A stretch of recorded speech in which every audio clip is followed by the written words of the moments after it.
First, if you were hoping for someone very competent and practical, I'm sorry. This is a pyjama top, and I recently put both my hands in the bin in a public bathroom because I thought it was a Dyson Airblade. Second, if you think that I look like a primary school teacher having a midlife crisis, or an anime librarian perhaps, or a very old school girl, it's more complicated than that, but you're roughly right. And thirdly, although, as I said, I can't reliably tell the difference between a hairdryer and a sanitary bin, I can do this. So don't worry too much. I am in this one very specific context. You're in safe hands and washed hands. So yeah, that's me. I didn't always know this stuff about myself, though. It took me a while to find myself. That's what they say, is find yourself. I was feeling a bit low one day, and my friend said that to me. You just need to find yourself. And at first, of course, my reaction was, no need, smashing it already. Here I am, spotted myself right away. And my friend said, no, that's not what I mean, and you know it. Please stop trying to engineer whimsical situations so you can use them for comedy material. So I said, pretty big words for an imaginary person, and then she just disappeared. No, actually what she said was, that's not what I meant. Finding yourself just means getting to know yourself intimately. Now? So I did, a couple of times, and it was nice, but I didn't find myself. I did find an advert for submissive men in my area looking for mature women, though, so swings and roundabouts, mostly swings.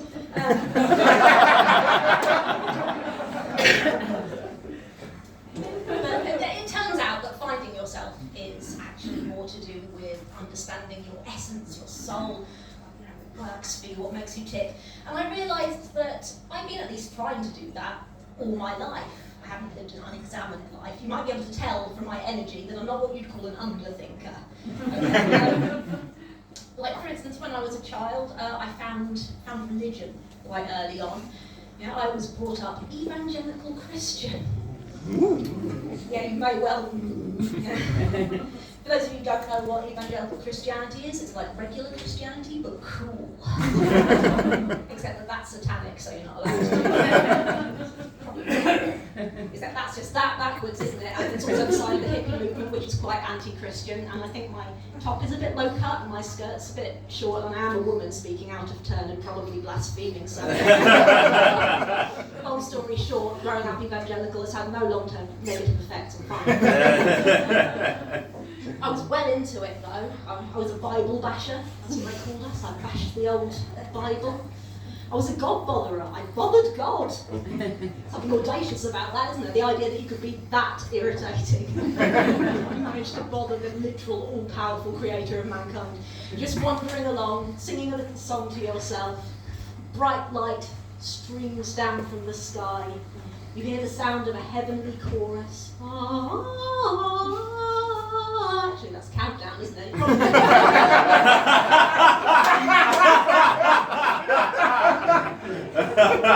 get what I mean, though. And an angel appears from on high, you know, classic angel, wheel-shaped, 300 eyes, and it says, "Be not afraid, for I bring good news and bad news."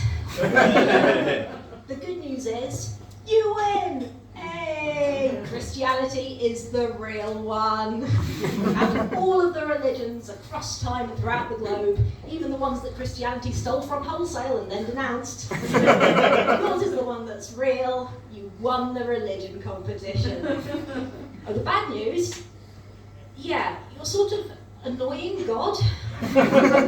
Now, it's not a sin, we've checked, so, you know, don't panic, it's not an immediate case of, you know, wah, wah, wah. But it is unprecedented, so we had to check it out.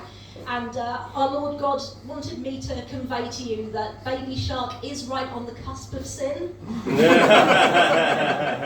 And he's starting to feel, in his words, a bit floody. Take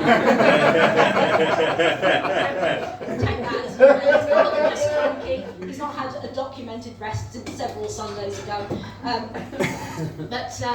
Yeah, if I were you, I'd just steer clear of Cocomelon altogether, because although we don't technically have jurisdiction there, we do suspect that it's the work of Satan. Okay, I'll see you in 6 years, bye. And then he disappears, another heavenly chorus.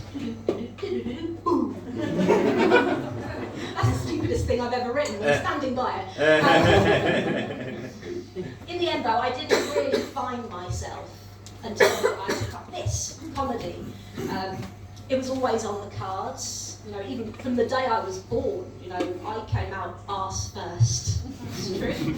And you know, it's broader humour than I'd usually go for these days, but I was still in the birth canal, you know, I was still honing the craft.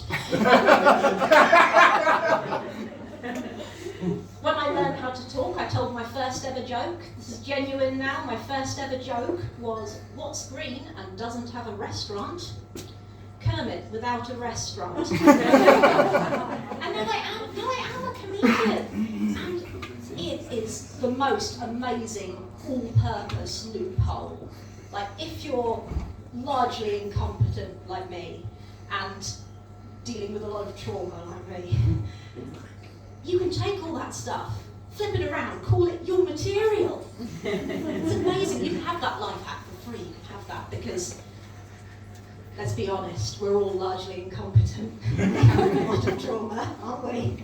It's 2023. If you think that you're competent and not carrying any trauma, it would be because you're not dealing with your trauma very competently. Yeah. Going to therapy, very important, very good, also very expensive. Talking into a microphone, sometimes they pay me to do it. Take the life hack, take it. I can tell I'm a real stand-up comedian because I recently bombed for the first time, died on stage. Yeah, Christchurch, Dorset. I'm not big in Christchurch, Dorset. It turns out I'm small, I'm microscopic, imperceptible to the human eye in Christchurch, Dorset. But you know, it's fine. It's fine. Different people find different things funny, don't they? And I just think it's quite interesting how some people can be so wrong. So objectively incorrect. But it's, again, I say it's fine. It's honed my goals. It's really focused my goals. My goal now is to become disgustingly famous and snub Dorset. Yeah, I will snub them until they beg. And then I will finally make my triumphant return to the King's Arms Hotel, Christchurch. And I will tell to the full house the story of how their predecessors disrespected me. And of course they will say, how can this be? How could they not have laughed at you, the greatest comedian who ever lived or ever will live? Was this before you became the first person ever to receive the Nobel Prize for Humour? Sometimes we forget that there was a life before you stopped all war with your whimsical stories. And then they'll cry a single tear while laughing, you know, because of my aura. And they'll prostrate themselves before me, as is traditional, and hold out their wallets and the keys to their homes, each of their husbands. And I'll forgive them, because I'm that kind of guy, and that will be that. It's that simple. It's that simple. Of course, you know, that might never happen. Finding yourself is not necessarily a linear process. You don't always get that kind of great big happy ever after. So until then, if it does happen, whether it does or not really, I'll just keep on going every day, every night, contacting submissive men in my area.